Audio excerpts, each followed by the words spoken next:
এরপর হচ্ছে 4 নম্বর। 4 নম্বর বলো। The optimum depth of core watering. ঠিক আছে, কি বলে দিয়েছে? কোর ওয়াটারিং বলে দিয়েছে। প্রশ্নটা পড়ো তো কেউ একজন।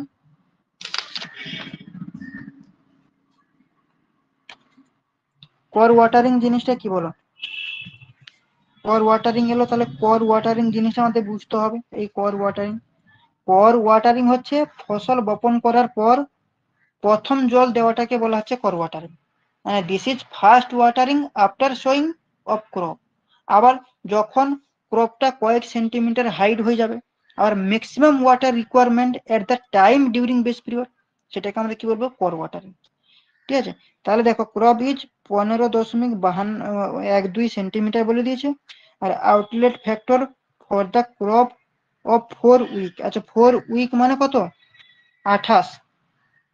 তো 28 কি হয়ে যাবে? ডেজ। তাহলে ডেজ কাকে আমরা রিপ্রেজেন্ট করি বললাম? বেস পিরিয়ডকে। তাহলে বি হয়ে গেল কত? 28 ডেজ। তাই তো? তাই কিনা বলো? তাহলে এখান থেকে আমাদেরকে হেক্টর পার কিউমিকে বের করতে হবে। তাহলে ডেল্টার ফর্মুলা আমরা কি জানি? মিটার ইউনিটে কিউমিক মানে মিটারে বের করতে বলেছে। তাহলে ফর্মুলাটা কি বলো? ডিউটি ডেল্টা বেস পিরিয়ডের ফর্মুলাটা কি কেউ বলতে পারবে? মিটার ইউনিটে, সেন্টিমিটারে না, এখানে মিটারে জিজ্ঞেস করেছে। তাহলে ডেল্টা ইকুয়াল টু কি? 8.64। কেউ ক্লাসগুলো পুরোনো ক্লাস সব ভুলে গেছো তোমরা। বি বাই ডি, তাই তো? তাহলে এখানে যদি আমরা এই বেসের জায়গায় 28 বসিয়ে দেবো, 15.12 এখানটা বসিয়ে দেবো, তাহলে এটা পেয়ে যাবো। এটাকে যদি ক্যালকুলেশন করি তাহলে কত আসবে? 1600 আসবে। তাহলে দেখো 1200, 1400, 1800 না, তাহলে সি হয়ে যাবে কারেক্ট অ্যান্সার। বোঝা গেছে কি ফর্মুলাটা? রিপ্লাই করো। অনেকগুলো ম্যাথ, এর ম্যাথ গুলো অনেকগুলো করিয়েছি, ক্লাসগুলো তোমরা দেখো। সুস্মিতা, তুমি কি আগের 7টা ক্লাস দেখেছো রেকর্ডিং? বলো তো আমাকে একবার, দেখা হয়েছে না হয়নি বলো। না স্যার, দেখা হয়নি। ওগুলো দেখো, কারণ অনেক রকমের ম্যাথ করিয়েছি। এই ম্যাথ গুলো যদি না পারো তাহলে সমস্যা। হুম। অভিজিৎ রয়টা কে গো? অভিজিৎ রয়,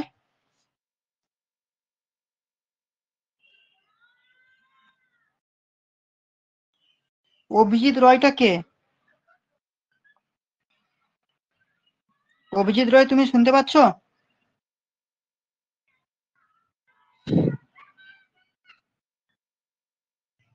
অনলাইন ক্লাস করছো, গ্রুপে বদনাম করছো ভাই, তোমাকে রিমুভ করে দেবো আমি।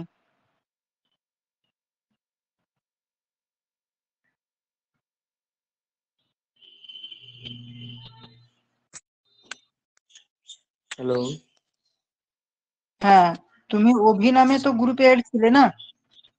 না না, আমার নাম তো অভিজিৎই। আচ্ছা, তাহলে ও অন্য কেউ হবে। ঠিক আছে, বোঝা যাচ্ছে? এগুলো বুঝতে পারছো?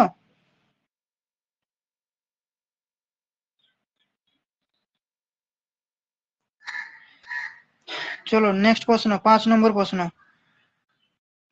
5 নম্বর প্রশ্ন বলো দেখি কি হবে। For a standing crop the consumptive use. Consumptive use কি জিনিস বলো দেখি? Water is equal to the depth of water. Consumptive use মানে কি বোঝায়? আগের দিন করিয়েছি, বলো। আগের দিন ক্লাস যারা যারা করেছে তাদের কিন্তু বলা উচিত এটা।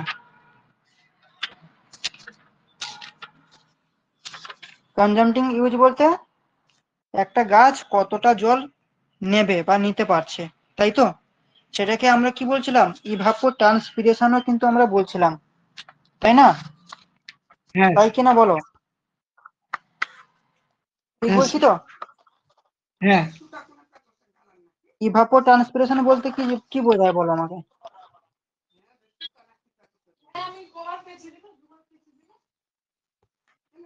কি বলেছিলাম? কনজাম্পটিং ইউজ বলতে ইভাপো ট্রান্সপিরেশন মানে ইভাপোরেশন প্লাস ট্রান্সপিরেশন, মানে ইভাপোরেশন প্লাস ট্রান্সপিরেশন, তাই তো? মানে একটা গাছ বেড়ে ওঠার সময় যে ইভাপোরেশন আর ট্রান্সপিরেশন হচ্ছে, এই যে ইভাপোরেশন আর ট্রান্সপিরেশনের জন্য যেটুকু জলের প্রয়োজন হয় সেটাকে আমরা কনজাম্পটিং ইউজ বলছি। বোঝা গেছে? আরেকবার বলছি শোনো, একটা গাছ বেড়ে ওঠার সময় যে ইভাপোরেশন আর ট্রান্সপিরেশন তো করে, সেই ইভাপোরেশন আর ট্রান্সপিরেশনের জন্য যতটুকু জলের প্রয়োজন হয় সেটাকেই আমরা বলছি কনজাম্পটিং ইউজ। আর কনজাম্পটিং ইউজের জন্য যেটুকু রেনফল পরিপূর্ণ হলো, একটা গাছ বেড়ে ওঠার জন্য ইভাপোরেশন লস আর ট্রান্সপিরেশন লস হচ্ছে। এই যে ইভাপোরেশন এবং ট্রান্সপিরেশনকে একসঙ্গে আমরা ইভাপো ট্রান্সপিরেশন বলি। বোঝা গেছে?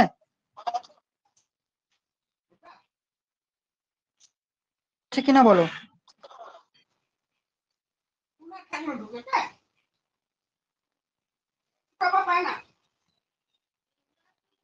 বোঝা গেছে কিনা রিপ্লাই করো। বিমল মাইক্রোফোনটা অফ করো। বোঝা গেছে কিনা বলো, রিপ্লাই করো প্রত্যেকে।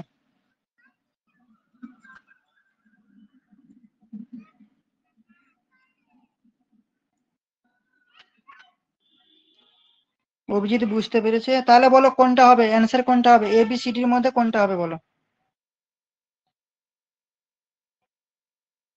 স্যার সি হবে। সি হবে।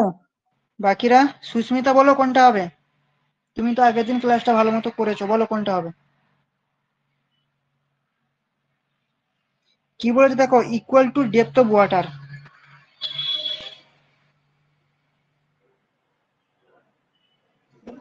স্যার ডিএডটা হবে। ডি এরটা হবে, কারেক্ট।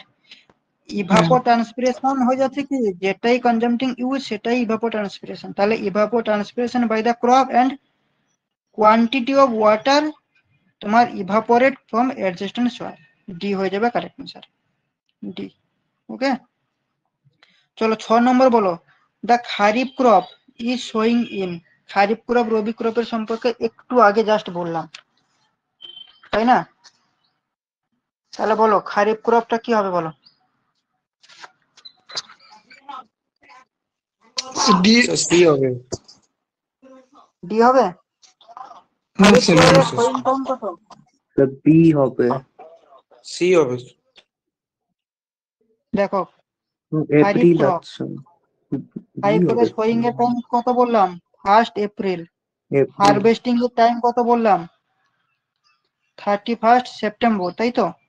আর এটাকে কি সিজনে বলা হয়? মনসুন। মনসুন সিজন বা রেনওয়ে সিজন। আর একটি কি বললাম, সামার সিজন, তাই তো? তাহলে কোনটা? 1 এপ্রিল থেকে 30 সেপ্টেম্বর, তাই তো? তাহলে কোনটা হবে এর মধ্যে, কোনটা আসছে? শোয়িং এরটা আছে তোমার এপ্রিল, তাই তো? তাহলে কোনটা হবে বলো। এপ্রিল আর সেপ্টেম্বরের মধ্যে কি কি আসছে? জুন জুলাই আসছে কি না? October November? এর মধ্যে তো অক্টোবর নভেম্বর আসছে না, ফেব্রুয়ারি মার্চ আসছে না, জুন এটাও জুলাই। আসছে না, তাহলে আমাদের কি জুন জুলাই। তাহলে ডি হয়ে যাবে কারেক্ট অ্যান্সার, তাই তো? বোঝা যাচ্ছে কিনা ভাই বলো, নাহলে আমি সামনের দিকে এগোতে পারছি না। হ্যাঁ স্যার, বুঝেছি।